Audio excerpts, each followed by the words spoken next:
आज की इस वीडियो में हम सैयारा मूवी की फुल कहानी को एक्सप्लेन करेंगे कि मूवी की कहानी है क्या। कहानी शुरू होती है तो एक लड़की को दिखाया जाता है जिसका नाम होता है वानी। वानी एक लड़के से प्यार करती होती है जिसका नाम होता है महेश, और महेश से वो शादी करना चाहती होती है। इसलिए वानी अपने माँ बाप के साथ कोर्ट में जाती है महेश से शादी करने के लिए। वहाँ पे वो कुछ कपल्स को देखती है जो शादी करके बहुत खुश नजर आ रहे होते हैं, इसलिए वानी भी अपनी शादी के लिए बहुत खुश नजर आती है। वानी अपने बॉयफ्रेंड महेश को कॉल करती है तो महेश उसे आने से इनकार कर देता है कि मैं शादी करने नहीं आ रहा, मैं ये मुल्क छोड़कर जा रहा हूँ। यानी कि शादी के लिए वो वानी को मना कर देता है। ये सुनकर वानी बेहोश हो जाती है। इसी तरह 6 महीने गुजर जाते हैं। वानी के माँ बाप वानी को समझाते हैं कि जो हुआ उसे भूल जाओ और अपनी लाइफ को नए सिरे से शुरू करो। वानी एक राइटर होती है और वो एक सोशल मीडिया कंपनी में इंटरव्यू देने जाती है, जहाँ वो उसकी मुलाकात एक क्रिश नामी इंसान से होती है। क्रिश नामी इंसान वहाँ एक जर्नलिस्ट को पीट रहा होता है क्योंकि क्रिश एक म्यूजिशियन और सिंगर होता है और उसका एक जोश नाम का बैंड होता है। और उस जर्नलिस्ट को क्रिश इसलिए मार रहा होता है क्योंकि उसने एक अपने रेवेन्यू एड में क्रिश के दोस्त की ज़्यादा तारीफ की थी और क्रिश को नज़रअंदाज कर दिया था, और क्रिश को ये बात बहुत बुरी लगती है। और वहाँ वानी जो अपनी डायरी वहाँ बाहर भूल जाती है और वो क्रिश उसे वापस करता है और उसे कहता है कि तुम बहुत अच्छा लिखती हो, क्योंकि क्रिश उसकी डायरी पढ़ लेता है। जर्नलिस्ट के रिव्यू के बाद क्रिश का अपने दोस्त जॉर्ज से झगड़ा हो जाता है और वो अपने जोश नाम के बैंड जो कि उनका अपना होता है उससे बाहर चला जाता है। इसका एक और फ्रेंड जिसका नाम केवी होता है वो उसके इवेंट्स ऑर्गेनाइज करता है और क्रिश पर वो अपनी पढ़ाई तक के सारे पैसे क्रिश पर ही लगा देता है। और वो क्रिश को कहता है कि अभी भी हमारे पास एक और चांस है, और वो उसे एक हिप हॉप प्रिंस के पास लेकर जाता है जिसे एक न्यू और अच्छा गाना चाहिए था। तो वो प्रिंस के मैनेजर से बात करता है। क्रिश उसके लिए गाना गाने को तैयार हो जाता है। क्रिश का मैनेजर कहता है कि तुम गाना गाओ और इसके बदले तुम्हें पैसे मिलेंगे, लेकिन क्रिश चाहता है कि मुझे पैसों के साथ उस गाने में अपना नाम भी चाहिए। तो वहाँ पर क्रिश वानी को देखता है जो कि प्रिंस का इंटरव्यू लेने आई थी, और वहाँ पर उसे अंदर नहीं आने दिया जाता। प्रिंस का मैनेजर वानी से अच्छा सलूक नहीं करता तो क्रिश गुस्से में वानी का लिखा हुआ गाना गाता है जो कि प्रिंस को भी बहुत पसंद आता है, लेकिन वो गाना अधूरा होता है और उस गाने को पूरा सिर्फ वानी कर सकती है क्योंकि उसने गुस्से में पहले उस गाने के कुछ पन्ने फाड़ दिए थे। और उस गाने को पूरा करने के लिए वो प्रिंस उन दोनों को साथ में काम करने को कहता है, जिससे क्रिश को गाना मिलेगा और वानी को प्रिंस का इंटरव्यू। तो वो मिलकर काम करने लग जाते हैं। वानी शर्त रखती है कि मैं काम तो करूंगी लेकिन मैं 8:30 बजे के बाद काम नहीं करूंगी, मुझे घर जल्दी जाना होता है। उसके बाद वानी क्रिश को स्मोकिंग से रोकती है क्योंकि उसे एलर्जी होती है। उसके बाद वो दोनों मिलकर काम करने लग जाते हैं। तो क्रिश जब वानी के गाने को देखता है तो उस गाने को पूरा करने को कहता है, लेकिन वानी को समझ नहीं आता कि वो क्या लिखे क्योंकि उसे वो पहले वाला गाना भूल चुका होता है। अब वो वहाँ पर लिखने की कोशिश तो करती है लेकिन उसे कुछ समझ नहीं आता। इस बात पर क्रिश को गुस्सा आता है कि तुम अपना गाना लिख नहीं पा रही हो, और ऐसी जगह जहाँ पे गाने लिखे जाते हैं और बनाए जाते हैं और तुम इस जगह पर गाना लिख नहीं पा रही हो। तो वानी कहती है कि यहाँ पे गाने गाए जाते हैं, बनाए नहीं जाते हैं। तो इसलिए क्रिश उसको एक और जगह लेकर जाता है। क्रिश वानी को वहाँ ले जाता है जहाँ वो गुस्से में क्रिकेट खेलता है और क्रिकेट खेलते हुए उसे बताता है कि वो एक बहुत बड़ा स्टार बनना चाहता है। इसलिए वानी उसके लिए गाना लिखना शुरू कर देती है और वो दोनों डिफरेंट जगह पर जाकर काफ़ी मेहनत करके एक गाना तैयार कर देते हैं जो प्रिंस को बहुत पसंद आता है। लेकिन प्रिंस का मैनेजर कहता है कि ये गाना तो अच्छा है लेकिन इस गाने में रैप कहाँ है, रैप के अलावा गाना हिट कैसे होगा। इसलिए प्रिंस का मैनेजर उस गाने को छोड़ देने का मशवरा देता है। क्रिश और वानी कहते हैं कि इस गाने पे हमने काफ़ी मेहनत की और ये गाना दिल से लिखा गया है। प्रिंस का मैनेजर इस गाने के लिए किसी और आर्टिस्ट को सिलेक्ट करने का कहता है, लेकिन क्रिश को ये बात बुरी लगती है। लेकिन क्रिश को पैसों की ज़रूरत होती है, इसलिए क्रिश रैप गाने के लिए उस गाने को बेच देता है। लेकिन ये बात वानी को पसंद नहीं आती और वानी वहाँ से गुस्से में जाने ही लगती है कि प्लीज़ क्रिश के बाप को लेकर आती है जो कि एक शराबी था। उसकी माँ के मरने के बाद उसने शराब पीना शुरू कर दी थी और प्लीज़ उसको आखिरी चांस देकर उसे छोड़ देती है। लेकिन इस क्रिश जो कि पहले ही करियर के लिए परेशान था और अपने बाप को देखकर और परेशान हो जाता है और गुस्से में आ जाता है और उसे कहता है कि ये लो पैसे और जाओ पियो शराब। तो उसके बाद वो वही क्रिकेट खेलने जाता है जहाँ गुस्से में वो क्रिकेट खेलता है। वहाँ पे वो खेल रहा होता है और वानी आती है। वानी ने कभी पहले उसे इतना गुस्से में नहीं देखा। सो वानी उसे गुस्से में देखकर उसे अपना सच बताती है कि पहले मेरे साथ क्या हुआ, मैं किसी से प्यार करती थी और उसने मुझे धोखा दिया, इसलिए मैंने लिखना छोड़ दिया था। जब तुमसे दोबारा मिली तो मैंने दोबारा लिखना शुरू कर दिया, लेकिन अगर तुम्हें भी ज़रूरत नहीं है तो मैं यहाँ से जा रही हूँ। पीछे से क्रिश आवाज़ देकर कहता है कि वानी प्लीज़ हेल्प मी। उसके बाद वो दोनों बार में जाते हैं जहाँ उसका बाप शराब पी रहा होता है लेकिन उसके पास पैसे नहीं होते हैं। वहाँ पर क्रिश के बाप का झगड़ा उस बार के मैनेजर से हो जाता है। मैनेजर उसका पर्स छीन लेता है और उसका बाप लड़ने लग जाता है क्योंकि उस पर्स में उनकी फैमिली फोटो होती है।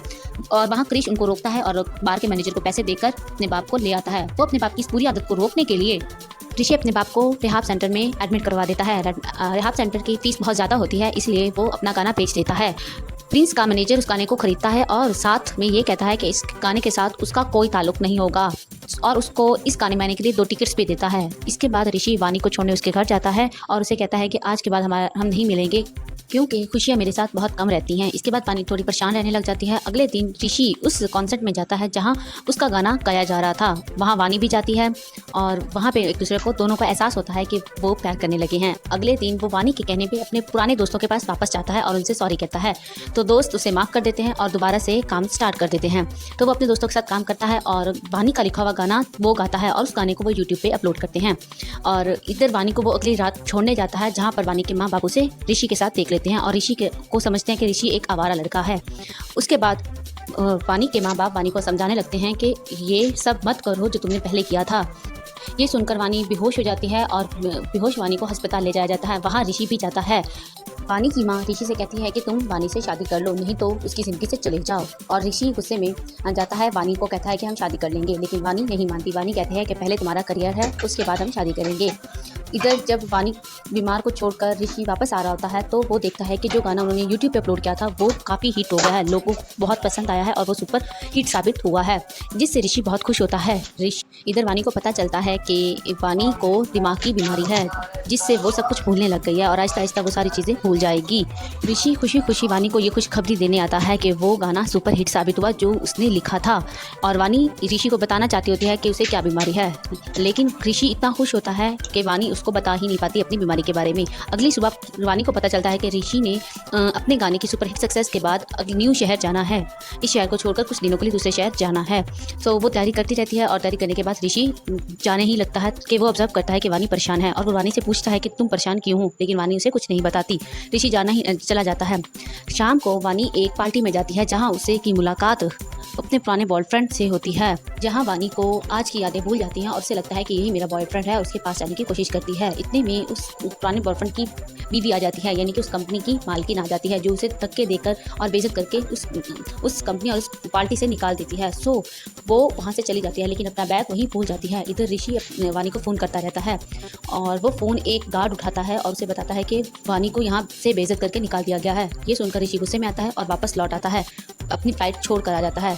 वापस आने के बाद उसे पता चलता है कि वानी को बीमारी है, भूल जाने की बीमारी। वो सैड होकर क्रिकेट ग्राउंड में क्रिकेट खेलने जाती है, जहाँ क्रिश क्रिकेट खेला करता था। वहाँ क्रिश भी आता है और उसके साथ क्रिकेट खेलने की कोशिश करता है और वहाँ वानी उसको रोक देती है। उसके बाद वो उसे कहती है कि मैं सब कुछ भूल जाऊँगी, आहिस्ता आहिस्ता तुम्हें ये सारी बातें, ये सारे लम्हे मैं भूल जाऊँगी। और क्रिश कहता है कि मैं तुम्हें हमेशा याद दिलाऊँगा, चाहे तुम दूसरी दफ़ा भूल जाओ।